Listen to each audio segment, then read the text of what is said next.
जमलेल्या माझ्या तमाम मराठी बांधवांनो, भगिनींनो आणि मातांनो,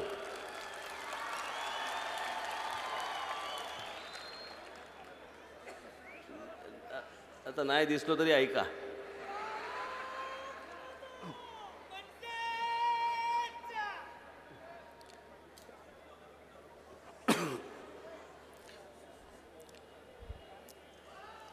कालपासून मी मुलाखती द्यायला सुरुवात केली आणि इतके दिवस म्हटलं तर जरा उशिरा थोडंसं देऊ. करता करता आज माझी ती काय ते आपकी अदालत झालं. आता कधी तर दाखवतील ते शनिवारी बिनवारी.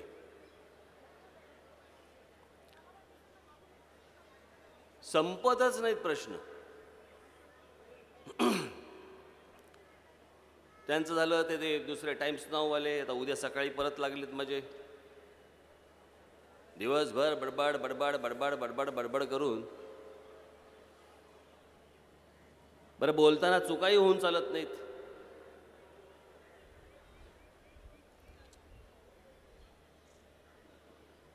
आणि मग तेच तेच तेच तेच विषय. मोदींना पाठिंबा का दिला?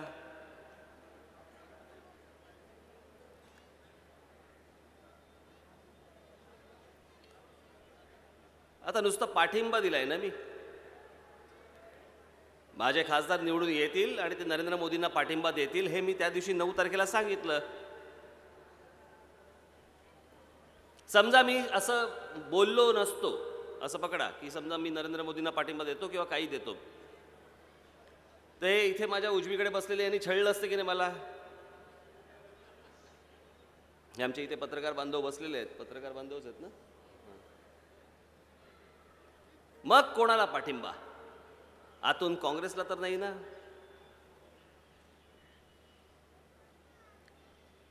मग त्याच्यात ते राजनाथ सिंग म्हणाले बिन बुलाए मेहमान है. मैं कोण? मी मुळात पहिल्यांदा माझा पाठिंबा नरेंद्र मोदींना आहे, राजनाथ सिंगना थोडी आहे.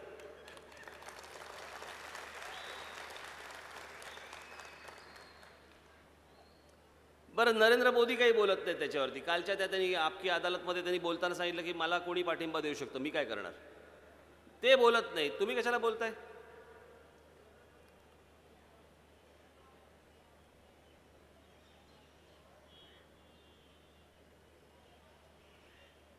त्या दिवशी पुण्यामध्ये गोपीनाथ मुंडे म्हणाले आता आम्हाला महाराष्ट्र नवनिर्माण सेनेची गरज नाही. गरज नाही. आज सकाळी फोन केला मला त्यांनी. ऐका रे ऐका. आज सकाळी फोन केला मला त्यांनी. 5-6 फोन येऊन गेले. मग आमच्या तर हर्षलने मला सांगितलं की गोपीनाथ मुंडेंना तुमच्याशी बोलायचंय. म्हटलं आता काय झालं? मग मी फोन घेतला. मला बोलले राजजी बीडमध्ये माझ्या मतदारसंघामध्ये तुमचा पाठिंबा मला हवा आहे. तुम्ही जर मला पाठिंबा जाहीर करा अशी माझी विनंती आहे तुम्हाला. तुमच्या पक्षाचे खूप मोठे मतदार तिकडे आहेत. तुम्ही जर मला पाठिंबा जाहीर केला तर बरं होईल. माझं मनच मोठं आहे. म्हटलं दिला पाठिंबा.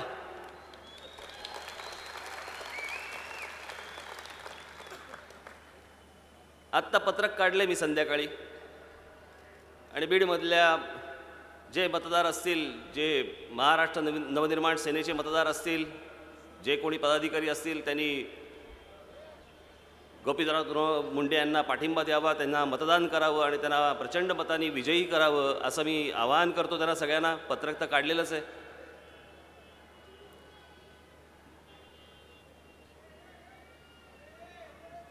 मला एक गोष्ट कळत नाही की तुम्ही आत्ता 4 दिवसापूर्वी बोललात मला गरज नाही म्हणून आणि आज सकाळी फोन करून सांगता पाठिंबा पाहिजे म्हणून. मी काही उपकार करत नाहीये, पण आपण अगोदर काय बोलतो आहोत आणि आपण नंतर आपण काय मागतो आहोत याचा साधा विचार तर करा. मी जर चांगल्या गोष्टीसाठी जर समजा नरेंद्र मोदींना पाठिंबा देत असेल यात चुकीचं काय? मी आजच्या एका मुलाखतीमध्ये तेही मी जाहीर करून टाकलं की माझे खासदार निवडून येतील, नरेंद्र मोदींना पाठिंबा देतील, पण आम्ही एनडीएत जाणार नाही, आम्ही कोणतीही मंत्रिपदं स्वीकारणार नाही, आम्ही बाहेरून पाठिंबा देऊ. आता यात काही गैर आहे का सांगा मला?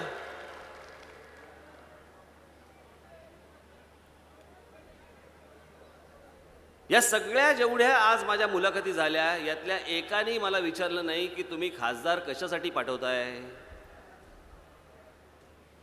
तुम्ही ही खासदारकीची निवडणूक कशासाठी लढवताय.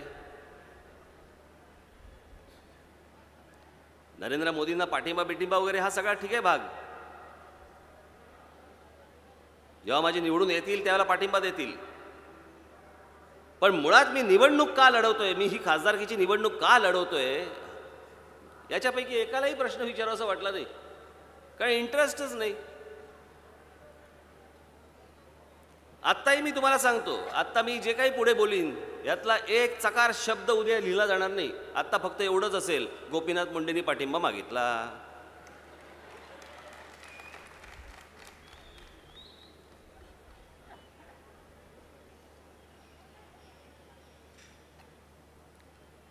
दोन 2009ला देखील मी लोकसभेच्या निवडणुका लढवल्या, आत्ताही निवडणुका मी लढवतोय. आणि या लोकसभेच्या निवडणुका लढवण्याचं एकमेव कारण महाराष्ट्राचा आवाज दिल्लीपर्यंत पोहोचला पाहिजे, महाराष्ट्राची व्यथा दिल्लीपर्यंत गेली पाहिजे. दिल्लीतनं ज्या प्रकारचा अन्याय आजपर्यंत होत आला तो अन्याय याच्यापुढे होऊ नये अशी माझी अपेक्षा आहे. महाराष्ट्रातला तरुण, बेरोजगार तरुण काय मागतो आहे, काय म्हणतो आहे, राज ठाकरे काय बोलतोय, रेल्वेची आंदोलनं का झाली, का हाणामाऱ्या झाल्या, ते बरोबर विचारतात. म्हणजे का या घटना का घडल्या याच्याबद्दल काय विचारत नाहीत. यूपी बिहारांबद्दल तुमचा राग काय, म्हटलं रागाचं काय कारण आहे. माझ्या महाराष्ट्रातल्या मराठी मुलांना, मुलींना पहिल्यांदा त्यांचं पोट भरलं पाहिजे, त्यांना हाताला काम मिळालं पाहिजे. ते मिळाल्यानंतर जर उरले तर बोलवून घेऊ.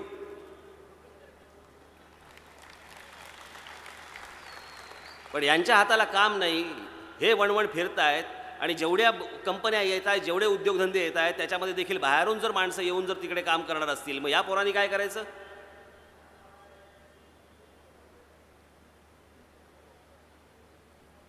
तुम्हाला कल्पना नाही आहे दिल्लीमध्ये काय काय लपून राहिलेलं आहे, ते किती आपण त्याच्यावरती अवलंबून आहोत.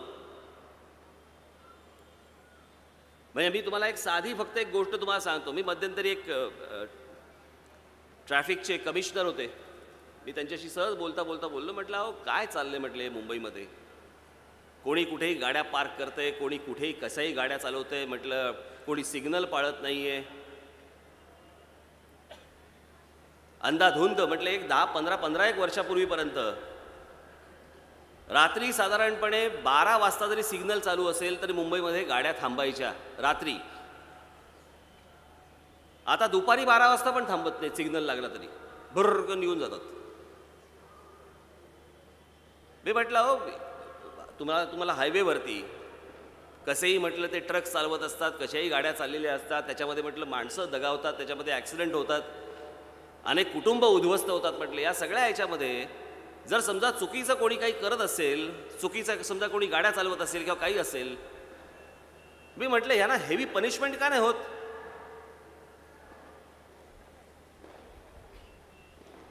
जसं मला आश्चर्य वाटलं ना तसं तुम्हाला पण आश्चर्यच वाटेल. ते बोलले ट्रॅफिक याच्यामध्ये कोणतीही गोष्ट जर समजा आम्हाला पैसे जरी वाढवून घ्यायचे असले, म्हणजे समजा आता नो पार्किंगमध्ये 100 रुपये तुम्हाला द्यावे लागतात, हे 100 रुपये समजा तुम्हाला करायचे असतील 500 रुपये किंवा 200 रुपये करायचे असतील, तुम्हाला कल्पना येणार नाही हे करायला देखील तुम्हाला दिल्लीत जावं लागतं. तुम्हाला दिल्लीची परवानगी लागते, कारण तो कायदा दिल्लीचा आहे, तो सेंट्रलचा कायदा आहे. आणि त्याच्यामुळे तुम्हाला एवढ्याशा गोष्टी शहरातल्या एवढ्याशा गोष्टी देखील तुम्हाला करायला दिल्लीला बोलवावं लागतं, दिल्लीशी बोलून घ्यावं लागतं, त्याच्यानंतर तुम्हाला करता येतं. आमच्या शिवछत्रपतींचे गड किल्ले हे जर नीट करायचे असतील, दुरुस्त करायचे असतील, तुम्ही हात लावू शकत नाही. राज्य म्हणून तुम्ही हात लावू शकत नाही. ते जर नीट करायचे असतील तुम्हाला केंद्रातनं परवानगी घ्यावी लागते. का? आम्ही काय बिघडवायला चाललेलो नाही आहोत. जसे पूर्वी होते तसे आम्ही करायला जातो आहोत. त्याच्यासाठी पैसे द्यायला लोक तयार असतात. पण तीही गोष्ट तुम्हाला करण्यासाठी म्हणून तुम्हाला केंद्रात जावं लागतं आणि केंद्रामध्ये तिकडे आदळापट करावी लागते, तिकडे सांगावं लागतं. त्याच्यानंतर फक्त तुम्हाला उत्तर मिळतात, बघू, पाहू, फायली येतील, नंतर बघू, करू. हे फक्त महाराष्ट्रात होतं. बाकीच्या राज्यांमध्ये ही गोष्ट होत नाही. ना गुजरात विचारत, ना तामिळनाड विचारत, ना आंध्र विचारत, ना केरळा विचारत, ना कोणचंही राज्य, ना तुम्हाला राजस्थान विचारत. त्यांना त्यांच्या वास्तू त्यांच्या त्यात नीट करत असतात, जपत असतात, वाढवत असतात, लोकांना जगाला दाखवत असतात.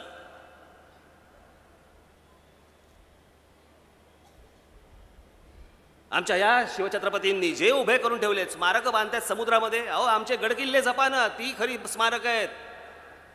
या आमच्या महाराजांची, आमच्या राजाची ती स्मारक आहेत ना. ती जपण्यासाठी म्हणून एकही खासदाराने आजपर्यंत तिथे लोकसभेमध्ये तोंड उचकटलं नाही. कोणी बोलायला तयार होत नाहीये. कोणी केंद्राकडे पैसे मागत नाहीये. आमच्या जीवावरती देखील ह्या गोष्टींना आम्हाला हात लावता येत नाहीत. का? तर केंद्राची परवानगी पाहिजे. काय मोगलांचं राज्य आहे?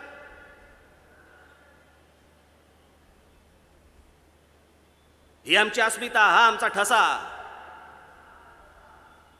हे जपण्यासाठी म्हणून, आमचे खासदार तिकडे बोलण्यासाठी म्हणून मी ही लोकसभेची निवडणूक लढवत आहे.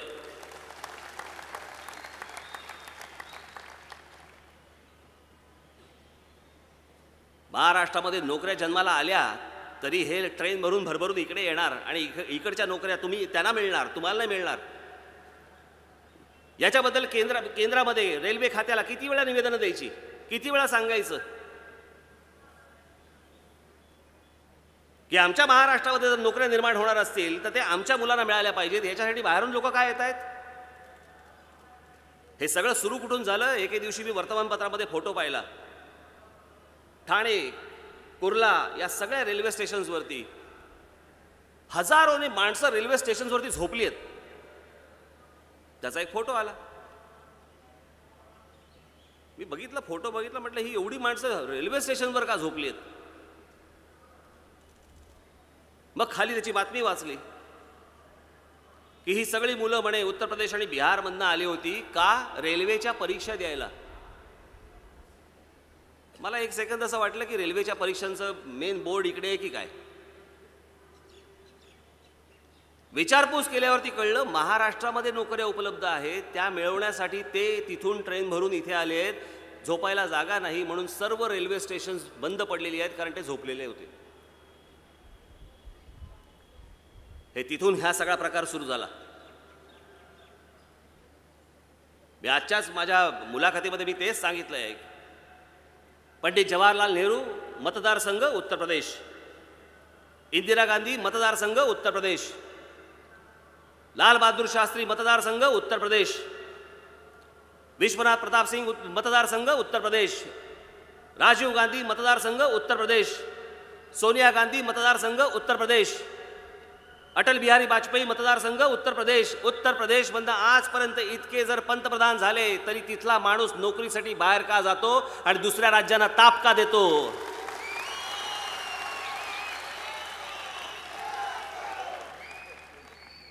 हे प्रश्न विचारण्यासाठी म्हणून मला तिकडे खासदार पाठवायचे. हे कोणी तिकडे विचारत नाहीये की तुमच्या मतदारसंघामध्ये, तुमच्या इकडे तुम्हाला बघता येत नाही. म्हणून माझी विनंती राहील नरेंद्र मोदींना, उद्या जर ते पंतप्रधान झाले, देशाकडे पाहायची गरज नाही. फक्त उत्तर प्रदेश, बिहार आणि झारखंड हे तीनच राज्य बघा आणि त्यांना गुजरातसारखं बनवा. आमच्या डोक्याचे ताप जातील. हे प्रश्न विचारण्यासाठी म्हणून मला तिकडे खासदार पाठवायचे. आज महाराष्ट्राच्या हक्काचं पाणी आपल्याला मिळत नाही. कर्नाटक बघा, तामिळनाड बघा, आंध्र प्रदेश बघा, त्यांच्याकडे ज्या वेळेला त्यांच्या पाण्याचा ज्यावेळेला प्रश्न निर्माण होतो त्यावेळेला त्यांचे फिल्म स्टार्स देखील रस्त्यावरती उतरतात. कमला हासनपासून रजनीकांतपासून सगळेजण रस्त्यावरती उतरतात. आमच्या हक्काचं पाणी आम्हाला मिळालं पाहिजे याच्यासाठी भांडतात आणि मिळवून घेतात. आज या महाराष्ट्र राज्यामध्ये सगळ्यात महत्त्वाचा आमच्या हक्काचा पाण्याचा प्रश्न याच्याबद्दल कोणी बोलायला तयार नाही. याचं कारण आमचे खासदार तिकडे दिल्लीमध्ये एकत्र येऊन भांडत पण नाहीत, एकत्र येऊन बोलत देखील नाहीत. महाराष्ट्राची मराठी भाषा मराठी भाषेला अभिजात भाषेचा दर्जा देण्यासाठी म्हणून तिथे कोणी आमचे खासदार एकत्र येऊन तिकडे कोणी बोलायला तयार होत नाहीत, कोणी मांडायला तयार होत नाहीत.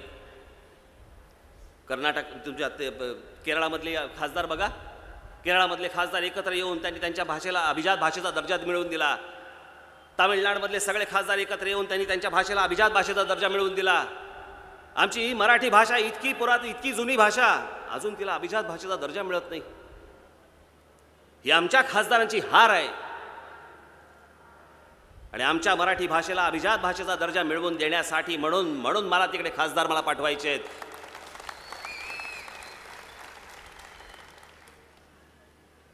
या मुंबई शहरामध्ये इथे एवढी मोठी महेश मांजरेकर मी उगाच का ते दिले या संपूर्ण मुंबई शहराला ओळख काय की संपूर्ण फिल्म इंडस्ट्री मराठी बरोबर हिंदी चित्रपटसृष्टी या इथे मुंबईमध्ये वाढतीये.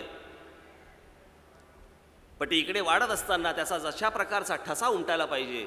आज जाऊन तिकडे बघा, फिल्म सिटी म्हणतो आम्ही त्याला. कसली फिल्म सिटी आहे काय तिकडे, केलं काय तिकडे? याचं कारण राज्यकर्त्यांना आस्थाच नाही. हीच गोष्ट तुम्ही आंध्र प्रदेशमध्ये जाऊन बघा. तो कोणाचा रे स्टुडिओ तो तिथला, रामोजीराव.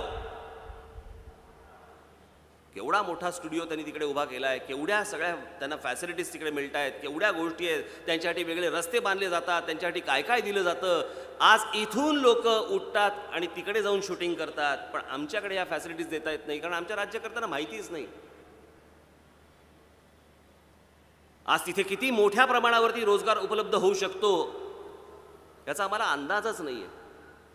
आमच्या राज्यकर्त्यांना माहितीच नाही. त्याच्यासाठी कोणत्या गोष्टी केंद्रातनं करून आणल्या पाहिजेत याच्यासाठी खासदार बोलले पाहिजेत नाही. आम्हाला काही देणं घेणंच वाटत नाही या गोष्टींचं. हे या महाराष्ट्रामधले हे असंख्य प्रश्न आजपर्यंत जे तिकडे घडलं नाही ते मला तिकडे घडवायचं आहे दिल्लीत. आजपर्यंत दिल्लीच्या कानावरती जे गोष्ट गेली नाही ती मला खासदारांच्या मार्फत मला तिकडे त्यांच्या कानावरती घालायची आहे. आजपर्यंत यांची ओझी पण आम्हीच व्हायची आणि त्याच्या मोबदल्यात आम्हाला काही मिळणार नाही. महाराष्ट्र केंद्र सरकारला कराच्या स्वरूपामध्ये टॅक्सेसच्या स्वरूपामध्ये महाराष्ट्राचा देशातला वाटा किती आहे? 40%.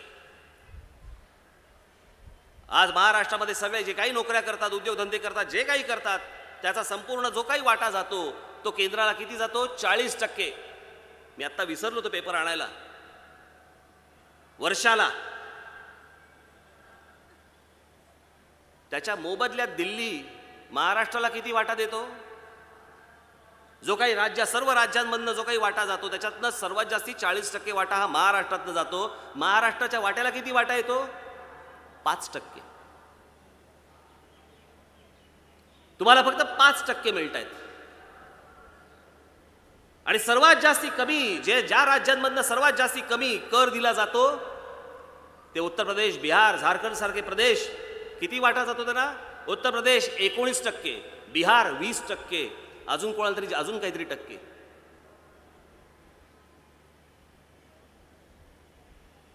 म्हणजे साला घरातला कमवता पोरगा चाळीतनं बाहेर झोपणार आणि जो उडाण टप्पू आहे, जो सगळ्यांच्या घरामध्ये जाऊन त्रास देणार, तो आतल्या बेडरूममध्ये झोपणार. ही या महाराष्ट्राची या देशात परिस्थिती करून ठेवलेली आहे. कारण मांडायलाच कोणी नाही आहे. आमची व्यथा मांडायलाच कोणी जात नाही तिकडे. तुमची व्यथा कोण मांडणार? मी उगाच नरेंद्र मोदींचं कौतुक करत नाहीये की आज निवडणुकीला ते कधी पंतप्रधान पदाला उभेत म्हणून. अजिबात नाही. मी स्वतः माझ्या डोळ्यांनी पाहून आलेली गोष्ट आहे ती. आज जे उद्योगधंदे येऊ इच्छितात त्यांचं असं म्हणणं आहे की नाही आम्हाला गुजरातमध्ये जायचं आहे. का? परवानग्या पटकन मिळतात, जमीन आम्हाला पटकन मिळते, पाणी आम्हाला पटकन मिळतं, वीज आम्हाला पटकन मिळते. आणि आमच्याकडे आंतरराष्ट्रीय पद्धतीचा विमानतळ बनवायचा आहे पनवेलला, अजून आमच्या हातामध्ये जागा हस्तांतरित होत नाही. जागेचा प्रश्न अजून प्रलंबित आहे. पुढे काहीही घडत नाही. आम्ही अजून तसेच सडणार आहोत. हे सगळं इतक्या वर्षांचं जे साचलेलं आहे, तो जो पाईप साचलाय ना, तो या निवडणुकीत तुम्हाला 24 तारखेला मोकळा करावा लागेल. चुकीचा अर्थ घेऊ नका, पण मी सांगतोय नीट बांबू घालावा लागेल तर ते मोकळं होईल, त्याशिवाय ते होणार नाही. आणि ही महाराष्ट्राची व्यथा मांडण्यासाठी म्हणून मला तिकडे जे खासदार पाठवायचे आहेत, त्याच्यासाठी म्हणून मला तुमचा सगळ्यांचा, महाराष्ट्र राज्यातल्या जेवढे काही आपण जे उमेदवार उभे केलेले आहेत त्या सर्व नागरिकांचा मला पाठिंब्याची आवश्यकता आहे, गरज आहे. माझ्यासाठी नव्हे तर या राज्यासाठी, या राज्याच्या व्यथा मांडण्यासाठी म्हणून मला ती गरज आहे. म्हणून येत्या 24 तारखेला आपण कुठेही गाफील न राहता आपण 24 तारखेला रेल्वे इंजिन या निशाणीवरती आपण बटन दाबून, महेश कुठे गेला,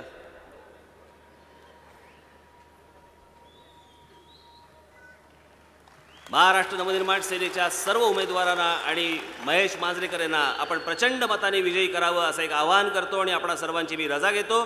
जय हिंद, जय महाराष्ट्र.